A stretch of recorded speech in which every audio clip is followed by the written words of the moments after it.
तो चुनावी राज्यों के नतीजे आने शुरू हो चुके हैं। किसको मिल रही है बहुमत, कौन कितनी सीटों पर काबिज है, ये डेटा में भी हम आपको दिखाने की कोशिश कर रहे हैं। साथ ही इस मुद्दे पर भी हम बातचीत कर रहे हैं कि आखिर वजह क्या रही कि कांग्रेस और बीजेपी की स्थिति में ये अंतर साफ तौर पर नजर आ रहा है। लेकिन उससे पहले बड़ी खबर मिल रही है। सिरसिल्ला से केटीआर ने जगह बनाई है 19 राउंड में। केटीआर को मिले हैं 497 वोट्स। कांग्रेस के महेंद्र रेड्डी से 29,000 सीटों से आगे। चंद्रयान गुट्टा से एआईएमआईएम के नेता आगे। बीआरएस के मुप्पी एस रेड्डी कई वोटों से आगे चल रहे हैं। सिरसिल्ला से केटीआर ने विजयी बढ़त बनाई है, ये बड़ी खबर। वही दूसरी बड़ी खबर का रुख करते हुए गजवेल सीट से ये बड़ी जानकारी। 9 राउंड के बाद केसीआर को 42,462 वोट्स मिले हैं। बीजेपी के टाला राजेंद्र को मिले हैं 27,000 तकरीबन वोट्स। जुबली हिल्स में अजहरुद्दीन इस वक्त पीछे चल रहे हैं। बीआरएस के एम गोपीनाथ से 1,668 वोटों से अजहरुद्दीन इस वक्त पीछे चल रहे हैं। गेस्ट का बड़ा पैनल इस वक्त हमारे साथ मौजूद है। मनीष गुप्ता हमारे साथ इस वक्त मौजूद हैं, प्रियव्रत बैनर्जी हमारे साथ मौजूद हैं, इसके साथ ही बिलाल खान हमारे साथ और चयनिका जी इस वक्त हमारे साथ बनी हुई हैं। बिलाल जी, आपके पास सबसे पहले आते हुए आप देखिए ये तस्वीर जो है धीरे धीरे क्लियर हो रही है। सबसे बड़ी बात यह है कि कहीं ना कहीं कांग्रेस आश्वस्त हो रही थी, कम से कम छत्तीसगढ़ के लिए आश्वस्त थी कांग्रेस, एमपी के लिए भी आप कह सकते हैं। लेकिन आखिर क्या वजह रही, आपको क्या लगता है कि कांग्रेस को इन राज्यों में भी हार का सामना करना पड़ा है? देखिए, मैं ये कहना चाहूँगा कि जो ज़मीनी मुद्दे थे, जो वहाँ के स्थानीय नेता थे, ये उनकी हार है। जिस तरीके से राजस्थान के अंदर गहलोत और सचिन पायलट का आपको झगड़ा सामने दिखता है और मध्य प्रदेश के अंदर दिग्विजय सिंह और जो कमलनाथ जी के बीच में, तो ये जो है नेत्र इसको समझा नहीं पाया, ना सुलझा, सॉल्व नहीं कर पाए। और जो सुनने वाली बात है, जिस तरीके से आज 3 स्टेट, इतने बड़े स्टेट गवा दिए कांग्रेस ने, तो उनको सोचना पड़ेगा। एआईसीसी से बैठ के केसी वेणुगोपाल जो कहाँ समझेंगे, जो हमारा हिंदी बेल्ट में 3 स्टेट्स के अंदर, वहाँ के लोगों को साउथ के लोग क्या समझेंगे, वहाँ जिम्मेदारी दे रखी है। और जिस तरीके से आपको मालूम होगा कि इनको काम करना पड़ेगा। और राहुल गांधी ने भारत जोड़ो यात्रा की, बड़ी जानकारी मिल रही है, पहले रुक कर लेते हैं। तेलंगाना की कामिरेड्डी सीट पर बड़ा उलटफेर नजर आ रहा है। बीजेपी उम्मीदवार केवी रमना रेड्डी जीत की ओर अग्रसर नजर आ रहे हैं। सीएम केसीआर और कांग्रेस के रेवंत रेड्डी हार की ओर। इस वक्त केसीआर और रेवंत रेड्डी इस वक्त हार की तरफ। सिरसिल्ला से केटीआर ने विजयी बढ़त बनाई है। 19 राउंड में केटीआर को 83,497 वोट्स मिले हैं। महेंद्र रेड्डी से 29,693 वोटों से इस वक्त आगे चल रहे हैं। चंद्रयान गुट्टा से एआईएमआईएम के अकबरुद्दीन आगे। बीआरएस के मुप्पी एस रेड्डी 39,195 सीटों से इस वक्त आगे। सिरसिल्ला से केटीआर ने विजयी बढ़त बनाई है। बिलाल जी, अपनी बात पूरी कीजिए। बिल्कुल सूखी हो चुकी है। तेलंगाना की जीत में राहुल गांधी जी ने लगातार यात्रा की, प्रियंका गांधी जी ने यात्रा की और वाकई लोगों ने समझा कि वाकई में जो असल में मुद्दे हैं, जो महंगाई की बात है, बेरोजगारी की बात है, उस पर मोहर लगाने का काम किया।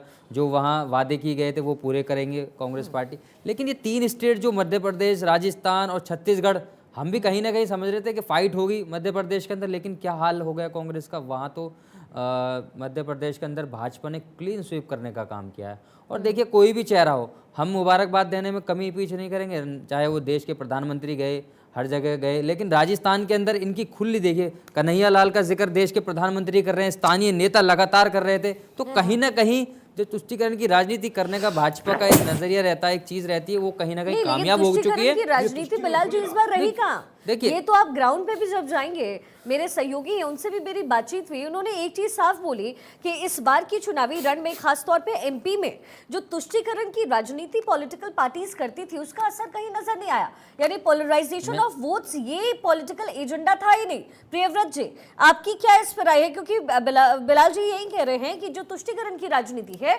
पॉलिटिकल पार्टी करती है और विजय प्राप्त करती है, लेकिन इस बार की तो तस्वीर कुछ और है। I am talking about Rajasthan.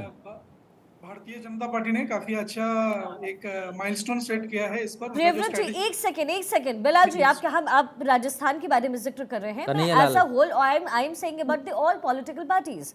I am saying if polarization works for everyone, इस बार के रन में कहीं ना कहीं पोलराइजेशन पिछड़ा है, क्योंकि जो चुनावी मुद्दे हैं वो आगे रहे। ये मानते हैं या नहीं आप? क्योंकि कांग्रेस को लेकर के जो माइंडसेट थी, प्रियव्रत जी, मैं आपसे बस जब एक सेकंड, बस बिलाल जी से मुझे रिएक्शन ले लेने दीजिए। बिलाल जी बोलिए आप।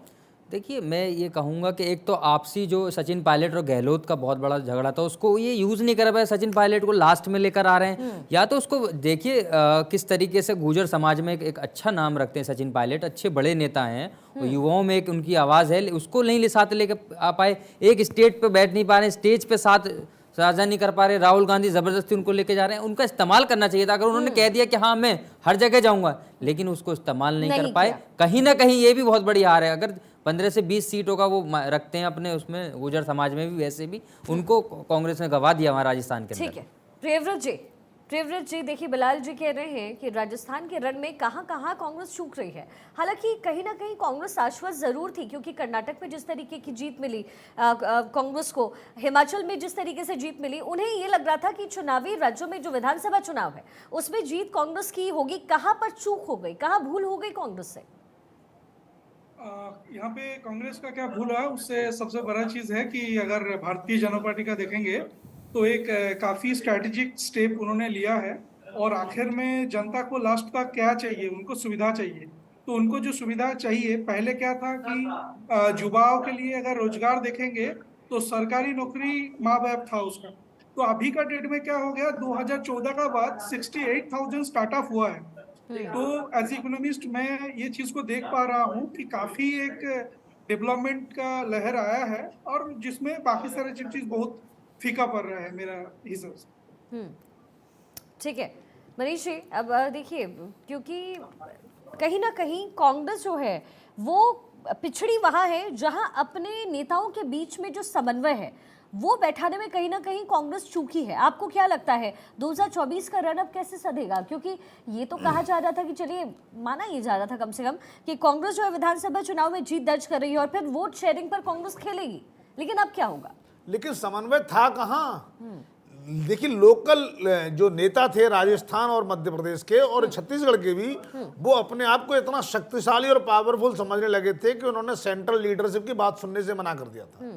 फिर चाहे वो कमलनाथ हो, वो बिल्कुल अपने चलाए जा रहे थे, चाहे वो टिकट के वितरण का मामला हो या प्रचार का मामला हो या पत्रकारों से बात करने का मामला हो, बिल्कुल टोटल डिस्कनेक्ट था। और जिस तरीके से पिछली बार जो कांग्रेस चुनाव जीत गई थी मध्य प्रदेश में, ऐसा लगता था कि इस बार तो भारी बहुमत से जीतेगी, क्योंकि एंटी इनकम्बेंसी की बात कर रहे थे और शिवराज सिंह के लगातार रहने से जो लोगों में उपजा विद्रोह था उसकी बात कर रहे थे, पेपर लीक की बात कर रहे थे, व्यापम की बात कर रहे थे। इनको लगा अब मेहनत करने की जरूरत ही क्या है, तो डिस्कनेक्ट तगड़ा था। इसी तरीके से राजस्थान में ऐसा डिस्कनेक्ट था कि लगता था जादू करें, जादू कर देंगे। सचिन पायलट को साइड में कर दिया। सारे टिकट वितरण में उन्होंने जिस तरीके से एक तरफा फैसले लिए, कहीं ना कहीं राहुल गांधी इस बात से बड़े नाखुश थे कि सचिन पायलट को साइडलाइन किया जा रहा है। लेकिन अशोक गहलोत क्या है कि किसी की भी नहीं चल रही थी। अशोक गहलोत वो व्यक्ति थे कि राजस्थान की सरकार के लिए, राजस्थान के मुख्यमंत्री पद के लिए उन्होंने कांग्रेस का अध्यक्ष पद लेने से ही मना कर दिया। तो जाहिर है कि वो कांग्रेस की सुन नहीं रहे, तो ऐसे में बड़ा डिस्कनेक्ट था। कांग्रेस को सिर्फ एक बात की तसल्ली थी कि अगर ये 2-3 राज्य हमारे पास आ जाते हैं तो हम 2024 में माकूल जवाब दे पाएंगे बीजेपी को, और साथ के साथ इंडी एयरलाइंस में हम बेटर नेगोशिएट करेंगे, हम सब जगह सीट मांगेंगे और विपक्ष को कहीं ज्यादा सीट देंगे नहीं, राहुल गांधी प्राइम मिनिस्टरशिप के कैंडिडेट बनेंगे। ये पूरी की पूरी प्लानिंग सिर्फ इस लोकल जो लीडरशिप थी उसके डिस्कनेक्ट की वजह से खराब हो गई।